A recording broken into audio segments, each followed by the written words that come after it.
চিংড়ি ভাপা এটি আমরা কম বেশি সকলেই বানাতে পারি, তবে কিভাবে বানালে এর স্বাদ অনেক বেশি বেড়ে যাবে সেটাই আজ আমি আপনাদের দেখাবো।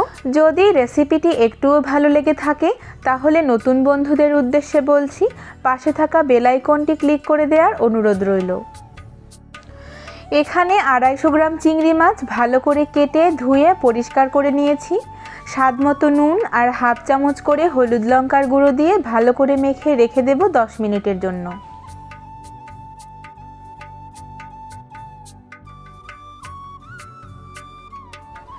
এবারে একটা পেস্ট তৈরি করে নেব, আর তার জন্য মিক্সচার গ্রাইন্ডারের সবথেকে ছোট জারটি নিয়ে নিয়েছি। হাফ চামচ কালো সর্ষে আর হাফ চামচ সাদা সর্ষে ভিজিয়ে রেখে দিয়েছিলাম যাতে বাটতে সুবিধা হয়। দিয়ে দিলাম 2টো কাঁচা লঙ্কা আর 1 চামচ পোস্ত। এবারে দিয়ে দিচ্ছি 3 চামচ কোরানো নারকেল। সব শেষে দেব স্বাদ মতো নুন আর 4 চামচ ফ্রোজেন করা টক দই। এই টক দইটাই কিন্তু চিংড়ি ভাপার স্বাদ অনেক বেশি বাড়িয়ে দেবে। এবারে মিক্সচার গ্রাইন্ডারে বেটে নিচ্ছি।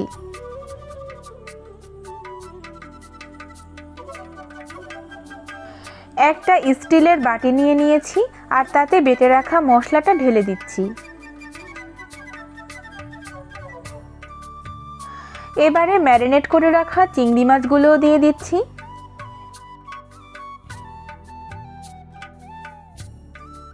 আরও দিচ্ছি 2 টেবিল চামচ সর্ষের তেল। ভাপা মানেই কিন্তু সর্ষের তেল, সর্ষের তেল ছাড়া ভাপা খেতে একদমই ভালো লাগবে না।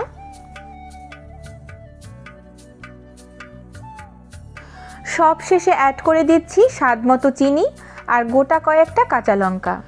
একবার খুব ভালো করে মিশিয়ে নিচ্ছি আর সব শেষে বাটির মুখ আটকে দিচ্ছি।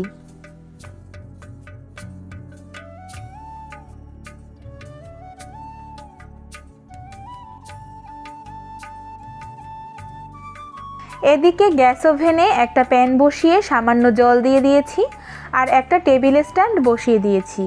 তার উপরে বাটিটা বসিয়ে দিয়ে ঢেকে রান্না করে নেব 15 মিনিট। 15 মিনিট পরে গ্যাস ওভেন বন্ধ করে দিয়েছিলাম। ঠান্ডা হওয়ার পরে আপনাদের খুলে দেখাচ্ছি।